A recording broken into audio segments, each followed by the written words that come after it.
faktanya untuk tahun 2020 karena kebijakan yang terlalu mudah tadi itu, beberapa saja uang yang ada, silakan kalian masukkan.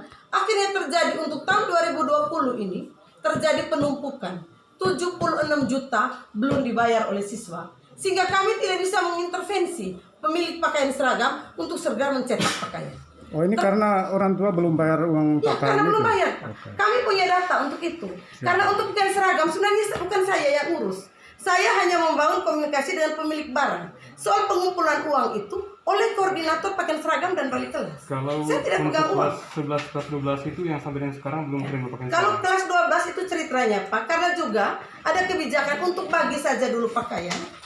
Nanti uangnya menyusul. Uangnya, tetapi pengalaman anak-anak memang tidak. Dorong punya dengan ada asal orang tua mereka tidak bayar, akhirnya terbawa sampai ke kelas 3. Ada anak yang sudah pakai pakaian seragam tapi mereka belum bayar. Sehingga terkait dengan sepatu yang tadi disinggung Pak, saya baru didatangi oleh wartawan beberapa kali klarifikasi tentang sepatu. Saya mau katakan begini, pada waktu itu memang saya ada keberpihakan kepada orang tua siswa. Saya ambil sepatu di toko Agung dengan harga 130.000, yang di toko itu dijual 150.000. Maksudnya saya anak bisa pakai sepatu yang baik tapi dengan harga yang lebih terjangkau. Namun prediksi saya soal jumlah bisa diatur, tetapi soal ukuran kaki tidak. Sehingga akhirnya ada sepatu yang terpaksa kita kembalikan lagi ke toko. Lalu kebijakan kita kepada anak bahwa kamu beli sendiri, atau keuangan terlanjur sudah bayar sepatu itu dialihkan ke uang sekolah. Dan sampai saat ini tidak ada gejolak. Gejolak ini baru muncul ketika terjadi pergantian manajemen seperti tadi. Ibu, gaji 150.000 di masa COVID ini, Ibu sebagai manajer atau pimpinan layak tidak, Bu? Kemudian apa sikap Ibu sebagai pimpinan untuk meningkatkan mutu atau pelayanan para guru? Baik Pak, kalau dia sampai mendapat, saya juga tidak tahu apakah ada yang dapat 150, karena data kami berkata lain dengan data yang mereka kasih, ya. Karena kami punya bendahara, kami punya tanda tangan bukti penerimaan. Lalu dasar angka itu tadi didapat dari berapa siswa yang berhasil mereka daring per seharusnya yang mereka daring kali 100%. Ini soal kinerja Pak. Oke. Kemudian kalau dia tidak bagus kinerja, sikap pimpinan apa, Bu? Ya, saya mendesak dia untuk mencari anak tadi Pak. Lalu akhirnya di bulan Mei, akhirnya jumlah siswa yang berhasil didaring itu meningkat jauh. Saya bisa buktikan nanti melalui saya punya Ibu, dokumen yang dari asas kemanusiaan layak tidak, Bu, 150 itu di masa COVID seperti ini, Bu? ya, baik seperti itu tadi Pak. Jadi kita punya komitmen begini. Gaji Januari, Februari, Maret dibayar. Mereka punya dana 15% untuk mencapai UMP dibayar.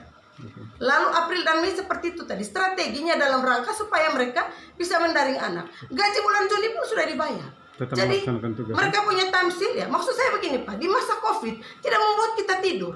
Karena ada kecenderungan kita tidak bisa bedakan orang malas dan orang takut virus. Ya. Yang saya dapat laporan dari siswa bahwa ada guru yang hanya kirim tugas saja, tapi tidak memberikan modul ajar. Itu yang membuat saya melakukan pembinaan terhadap guru-guru yang melakukan hal itu. Dan akhirnya di bulan Mei keadaan menjadi normal. Lalu bulan Juni mereka terima gaji. Dan terkait dengan yang tadi 1,6 gitu Pak. Itu karena apa? Saya belajar dari persoalan demi persoalan. Uang sekolah, uang seragam siswa itu terjadi penumpukan 76 juta. Dan uang itu masih ada pada siswa.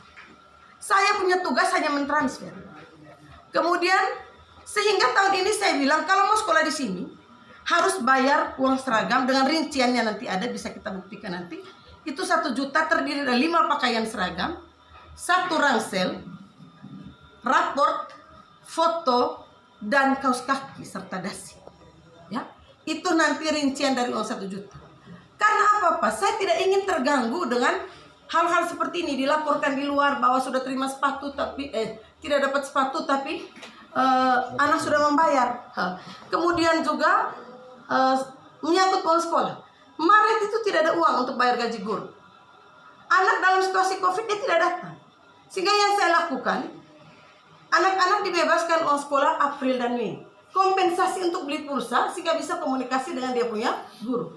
Soal guru, soal pulsa tadi Pak, kita semua ini anggota media sosial. Masa untuk posting di Facebook kita ada uang untuk beli pulsa, lalu untuk daring dengan siswa tidak bisa.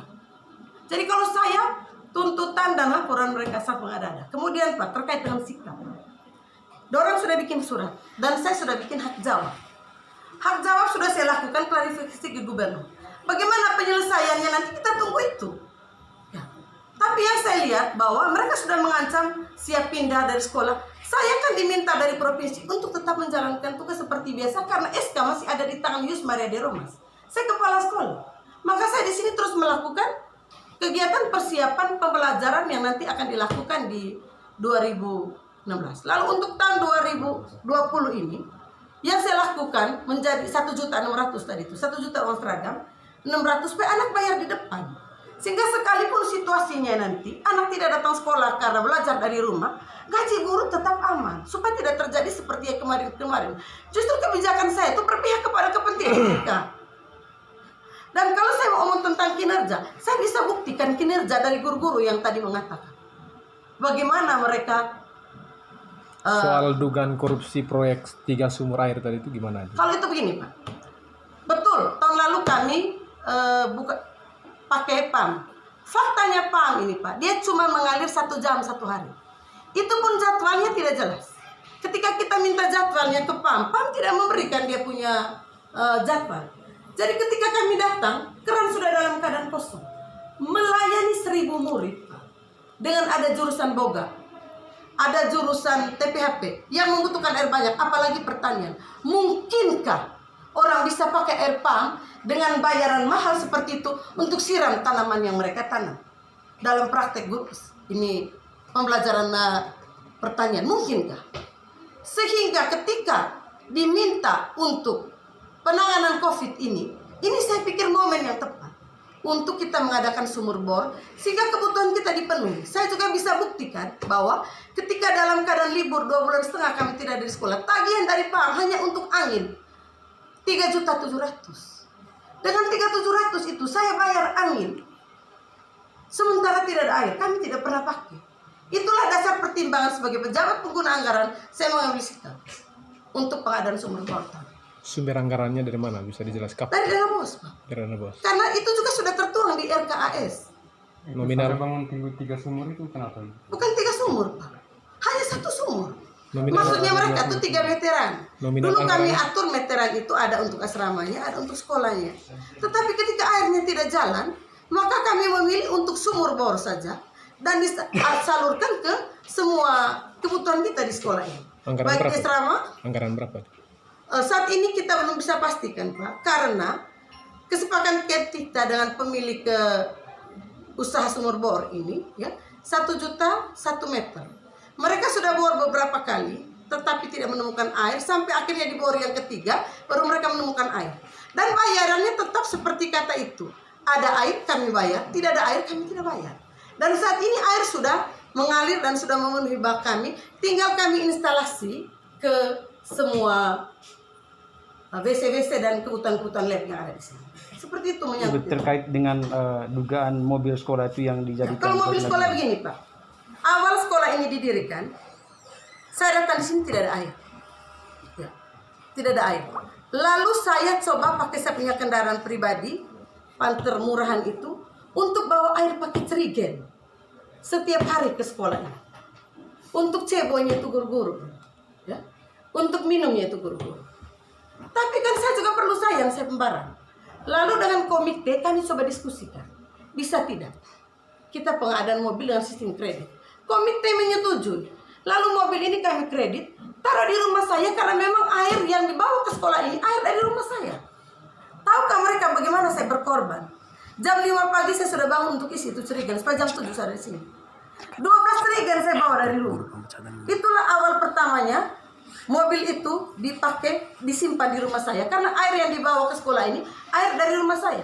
Air di rumah saya lancar, pam di rumah saya lancar, sehingga ambil dari rumah. Dan saya sendiri yang nyetir bawa itu air untuk kebutuhan minum di sini. Supaya guru-guru tidak dengan alasan lapar mereka keluar, dengan alasan cari kopi mereka keluar, dan situasi pembelajaran di sekolah ini menjadi terkacau. Soal pemecatan guru tadi, ada 1 orang yang dipecat. Baik, kalau terkait dengan yang tadi mereka katakan pemecatan, itu melalui perundingan di ruangan ini. Itu bukan pemecatan, Pak. Jadi Ibu Linda itu kesehariannya untuk menambah dia punya kebutuhan, dia jual nasi dan jual makanan kecil di sini. ketika kemarin masuk dalam situasi anak-anak semua dirumahkan, ya, maka Tante Linda tidak bisa lagi jual nasi. Karena siapa yang beli?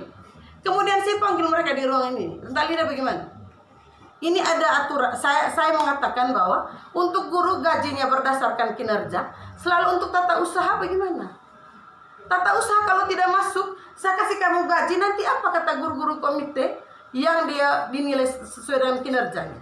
Yang terjadi akhirnya kita sepakat Tante Linda dirumahkan, lalu dia punya hak-hak lain kami tetap kasih, dan akhirnya dia memilih dirumahkan karena dia tidak bisa datang ke sekolah, dan pada waktu itu dia tidak punya HP Android, sehingga segala instruksi dari kepala sekolah terkait dengan jadwal kegiatan tata usaha di sini dia tidak bisa tahu karena dia tidak punya HP Android. Lalu sepakat untuk dia dirumahkan. Demikian juga seorang satpam waktu itu yang baru kerja berapa bulan. Ketika saya minta dia dalam situasi ini, mau tidak engkau tidur di sekolah untuk jaga barang-barang, karena kami punya alat elektronik sangat banyak. Dia mengatakan tidak bisa, dia punya istri anak. Soal sikap Anda terkait dengan desakan dari para demonstran tadi untuk mundur dari jabatan kepala sekolah. Saya mengikuti prosedur, Pak. Kita mengikuti prosedur. Kan mereka sudah bikin laporan, saya juga sudah melakukan hak jawab. Bagaimana jawaban mereka nanti di sana? Kita pembuktian dulu, Pak. Seperti itu, kita pembuktian dulu. Lalu yang maki dan disebut monyet depan siswa, bagaimana itu? Saya tidak tahu itu. Ya. Saya tidak berani mengatakan, saya pernah mengatakan itu. Betul ya, mereka kerja di bawah tekanan. Ya, itu pernyataan ketika sudah terjadi seperti ini. Frans Segoda itu diganti dari Wakasek Humas. Ya, karena memang dia suka memposting hal-hal yang bukan mengangkat tentang perkembangan yang baik dari sekolah ini. Saya perlu katakan, Pak, sekolah ini saya terima 6 tahun yang lalu dengan jumlah siswa 160 orang saja, dengan hanya 19 orang guru. Dalam perjalanan saya bawa sekolah ini sampai sekarang kita menolak siswa lagi karena kapasitas kita tidak mencukupi, ya. Dan sekolah ini sudah ditetapkan sebagai sekolah modelnya NTT. Kemudian di tahun 2020 kemarin kami ditetapkan sebagai salah satu SMK berprestasi di seluruh NTT dari 3 SMK yang ada di NTT.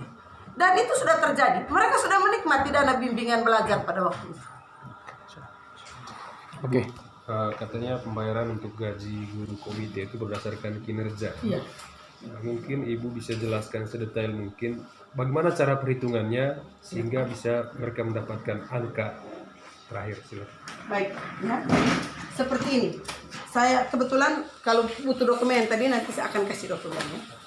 Saya tanya dia begini, engkau ampuh berapa siswa? Misalnya dia ampuh 120 siswa. Siswa yang harus diampuh. Terus pertanyaan saya, berapa yang sudah berhasil engkau jangkau dalam proses COVID ini? Baik itu secara manual, maupun WA, maupun Messenger itu tadi, maupun Google Classroom yang sudah ditawarkan ke sekolah. Misalnya dia bilang 70 orang, maka 70 per 120 kali 100, kita dapat persentasenya. Berarti dia tidak bekerja 100%. Tugas kita kan sebagai guru, kita ini gembala, Pak. Anak hilang kita cari, kita temukan dan kita bawa dia kembali ke dalam kandang. Bahwa dia tidak sedang libur, tapi dia sedang belajar dari rumah. Itulah yang alasan saya melakukan prosedur. Dan hasilnya di bulan berikut, nanti bisa saya buktikan dengan data juga, bahwa peningkatan gaji guru di bulan Mei sangat signifikan. Karena dengan adanya tadi hal ini, di bulan Mei banyak yang terima gaji penuh karena mereka sudah melakukan daring terhadap siswa. Dan Itu dilakukan semua kepada guru komite. Iya, semua. Kepada semua guru komite.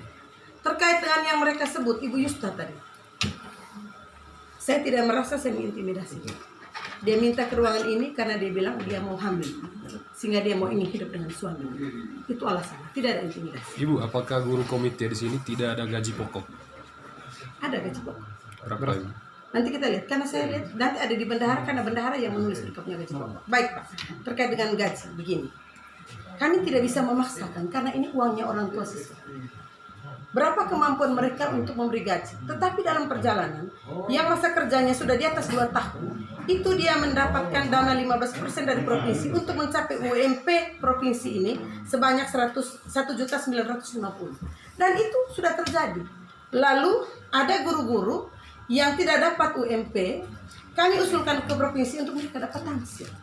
Jadi akhirnya memang gaji mereka bukan saja 1.150.000 Pak, karena ada tunjangan lain seperti balik kelas tidak masuk di gaji pokok, uang minum tidak masuk di gaji pokok. Jadi penghasilan teman-teman itu lebih dari UMP. Artinya yang 150.000 itu sebenarnya di luar gaji pokok ya yang mereka teriakkan. Itu yang saya bilang tadi Pak, itu bukan diambil dari komite, itu diambil dari dana bos kemarin terkait dengan kinerja. Artinya Dana di bos luar bisa dipakai. di luar kinerja para guru-guru komite itu ada gaji pokok senilai UMP dan tamsil. Tidak sesuai UMP. Ada gaji pokok yang diberikan oleh komite.